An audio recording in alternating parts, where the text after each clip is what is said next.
దేవుని వాక్యంలో నుండి కొన్ని విషయాలు మనం నేర్చుకుందాం. యాకోబు రాసిన పత్రిక 1వ అధ్యాయం 26వ వచనం చదువుకుందాం. ఎవడైనను నోటికి కళ్ళెము పెట్టుకొనక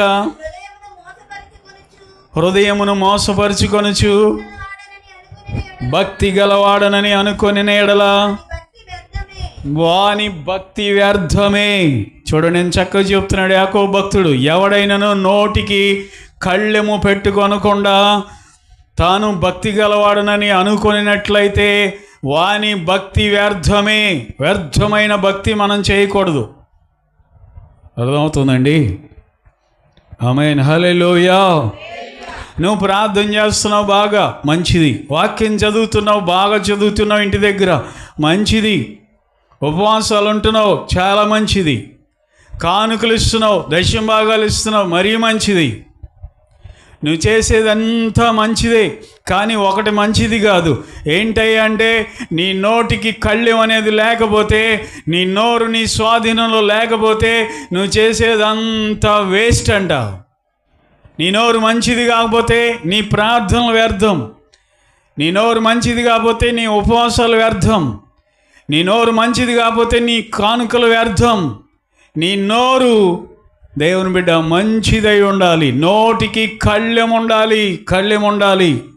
ఎందుకంటే ఇక్కడికి వచ్చి ఉపవాసం ఉండి 9 గంటల నుండి సాయంత్రం 5 గంటల దాకా ప్రార్థన చేస్తున్నావు, సాయంత్రం 6ంటికి వెళ్ళి నీ భర్తను అనరాని మాట అంటున్నావు, అర్థం కాదా?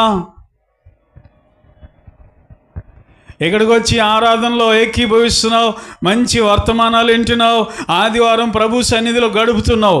బైబిల్ చెప్తుంది నోటికి కళ్ళెం అనేది ఉండాలంట. నోరు మంచిది కాదు, మన భక్తి అంతా పాడు చేస్తుంది.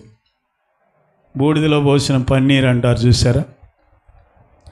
నువ్వెంత భక్తి చేసినా నీ నోరు సరిగా లేకపోతే నీ భక్తి అంతా వేస్ట్ అయిపోతుంది. ఏమండి, ఇటు చూడండి, నా వైపు చూడండి. కళ్ళు ఎన్ని ఉన్నాయి మనకి? 2 ఉన్నాయి. చెవులు ఎన్ని ఉన్నాయి? బా, వెరీ గుడ్, భలే చెప్తున్నారు. ఉన్నాయా లేదా? పెదాలు ఎన్ని ఉన్నాయి? చేతులు ఎన్ని ఉన్నాయి? ప్రశాంత్, ఉన్నాయా? కాళ్ళు ఎన్ని ఉన్నాయి అమ్మాయిలారా? 2. నోరెన్నో? నాలుకలు ఎన్ని ఉన్నాయి? ఒక్కటే నాలుక ఉంది. ఎందుకంటే నాలుక మంచిది కాదని దేవుడికి తెలుసు. దేవునికి స్తోత్రం, హల్లెలూయా. నోరు సరి లేకుండా దేవుడు అన్ని 2 అవయవాలు మనకి ఇచ్చాడు. ఒక నోరు మాత్రం ఒకటి ఇచ్చాడు, తక్కువగా మాట్లాడమని. Listen more and speak less. ఎక్కువగా విను, తక్కువగా మాట్లాడు. నీ ఇంట్లో కూడా నీ నాలుక కంట్రోల్ చేసుకో. నీ నాలుక నీ భక్తిని పాడు చేయకూడదు. నీ నాలుక నీ భక్తిని పాడు చేయకూడదు. నోటికి కళ్ళెం లేకుండా నువ్వెంత భక్తి చేసినా వ్యర్థమే అని యాకోబు భక్తుడు ఇక్కడ సెలవిస్తున్నాడు. నీ భర్త దగ్గర మాట్లాడేటప్పుడు నీ నాలుక కంట్రోల్లో ఉందా లేదా చూసుకో. నీ భార్య దగ్గర నువ్వు మాట్లాడేటప్పుడు నీ నాలుక కంట్రోల్లో ఉందా, కంట్రోల్ తప్పుతుందా ఒకసారి చూసుకో.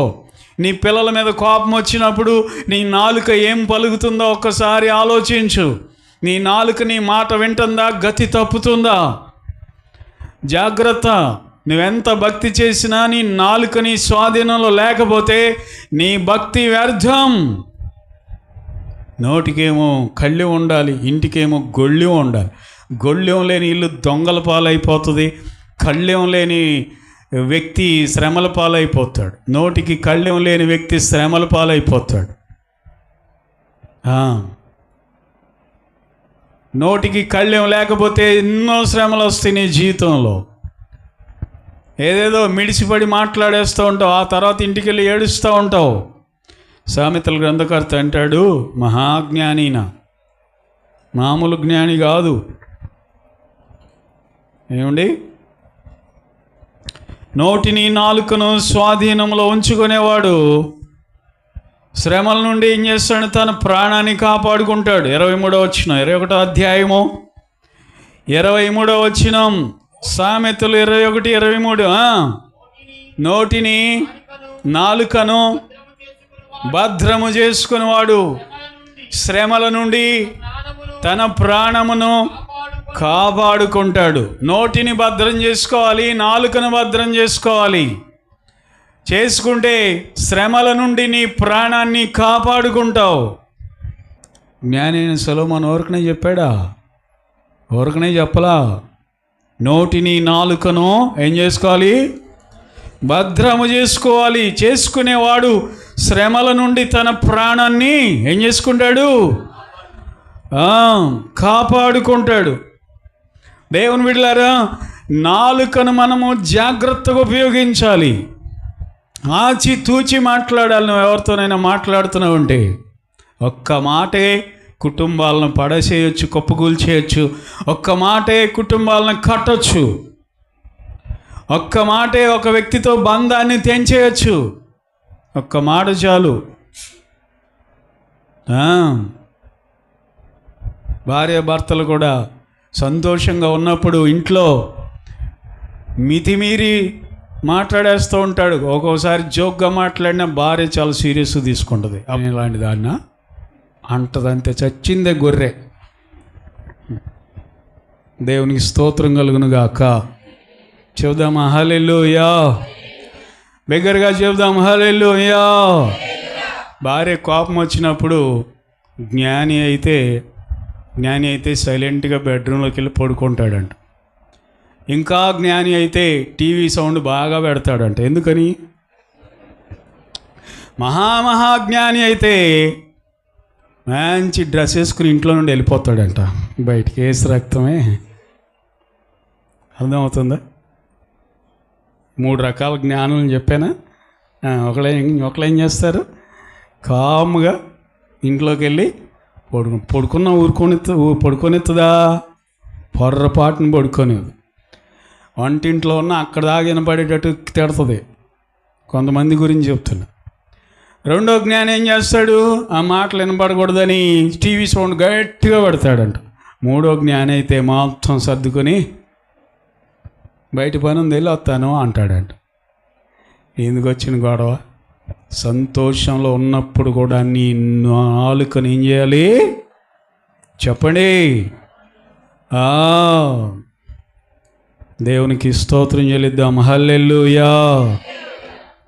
మంచి చీర కట్టుకుందనుకోండి, ఏమండి ఎలా ఉందండి అన్నప్పుడు బాగానే ఉంది అంటే బాగానే ఉంది అంటున్నావు ఏంటి అంటే బాగుందా బాగాలేదా? బాగుందిలే అంటావు. బాగుందిలే అంటున్నావు ఏంటి? బాగుందండి బాగాలేదంటే నేను తిడతానేనా? లేదమ్మో చాలా బాగుంది అన్నావు అనుకో. మరి ఫస్ట్ ఏ మాట చెప్పలేదేంటి చాలా బాగుందని? బాగానే ఉంది అన్నావు ఏంటి? ఏదన్నా తంటే. దేవుని స్తోత్రం. హల్లెలూయా. ఏదో ఆలోచనలో ఉండి బాగానే ఉంది అన్నానులే ఫస్ట్లో, ఏదో ఆలోచనలో అంటే నేను కాకుండా నీకు ఆలోచనలు ఎక్కువైనాయా? కొంతమంది స్త్రీల గురించి చెప్తున్నా. ఆలోచించట్లేదు, ఉద్యోగం గురించి ఆలోచిస్తాను, ఆఫీస్ గురించి ఆలోచిస్తున్నాను అంటే నేను ఇక్కడ ఉన్నా సరే ఆఫీస్ గురించి ఆలోచిస్తావా? కాలుది ఏలికి ఏలిది కాలుకి బోడిగుండికి మోకాలికి లింక్ పెట్టి ఏసు రక్తమే ముడేస్తారు. బోడిగుండికి మోకాలికి ముడేస్తారంట. కాబట్టి జాగ్రత్తగా ఉండు. అందుకే బైబిల్ అంటుంది, నీ పక్కలో పడుకున్న దాని ఎదుట కూడా నీ నోటికి ఏం పెట్టాలంట? మీకా 7:5 స్నేహితుని యందు నమ్మిక ఉంచవద్దు, ముఖ్య స్నేహితుని యందు నమ్మిక ఉంచవద్దు. నీ కౌగిటిలో పండుకున్న దాని ఎదుట నీ పెదవుల ద్వారమునకు ఏం పెట్టాలి? కాపు పెట్టాలి. నీ నోటికి కాపు పెట్టాలి. దేవునికి స్తోత్రం చెల్లిద్దాం. హల్లెలూయా. ఈ నోటికి కాపు పెట్టకుండా నువ్వెంత భక్తి చేసినా వ్యర్థమని బైబిల్ చెప్తుంది. దేవుని బిడ్డలారా, నీ నోరు స్వాధీనంలో ఉంచుకోకుండా, వాడలు పెద్దవైనా సరే చిన్న చుక్కాని ద్వారా తిప్పబడతాయి అటు ఇటు. నువ్వెంత గొప్ప వ్యక్తివైనా నీ నాలుక నిన్ను తిప్పుతుంది, మంచికైనా చెడుకైనా. నువ్వు మంచోడు అనబడాలన్నా నాలుకే, నువ్వు చెడ్డవాడివి పిలువబడాలన్నా నాలుకే కారణం. దేవుని బిడ్డలారా, నాలుకకు కళ్ళెం పెట్టుకోకుండా ఎంత భక్తి చేసినా వ్యర్థమే. నోటిని స్వాధీనంలో ఉంచుకోవాలి. లేకపోతే ఈ పాటికి దేవుడిని గొప్ప ఆశీర్వాదాలు ఇచ్చేవాడేమో. నువ్వు చేస్తున్న భక్తికి నీ నోరుని స్వాధీనంలో ఉంచుకున్నట్లయితే, నీ నోటిని స్వాధీనంలో ఉంచుకున్నట్లయితే, దేవుని బిడ్డ, ఈ పాటికి నీకు దేవుడు అనేక ఆశీర్వాదాలు ఇచ్చేవాడేమో. నీ నోటి మాట వలన ఎన్నో దీవెనలు పోగొట్టుకుంటున్నావేమో. ఎన్నో ఆశీర్వాదాలు నీ నోరారా పోగొట్టుకుంటున్నావేమో. ఒకసారి ఆలోచించేయి. అందరూ దేవునికి స్తోత్రం చెల్లిద్దామా? బిగ్గరగా హల్లెలూయా. కనుక దేవుని బిడ్డలారా, నోటిని నాలుకను కాపాడుకోవాలి. అప్పుడు నీ భక్తికి ప్రయోజనం అనేది ఉంటుంది. నోటికి కళ్ళెం అనేది కంపల్సరీగా ఉండాలి. మాట్లాడేటప్పుడు జాగ్రత్తగా ఆలోచించి మాట్లాడాలి. ఏదైనా సరే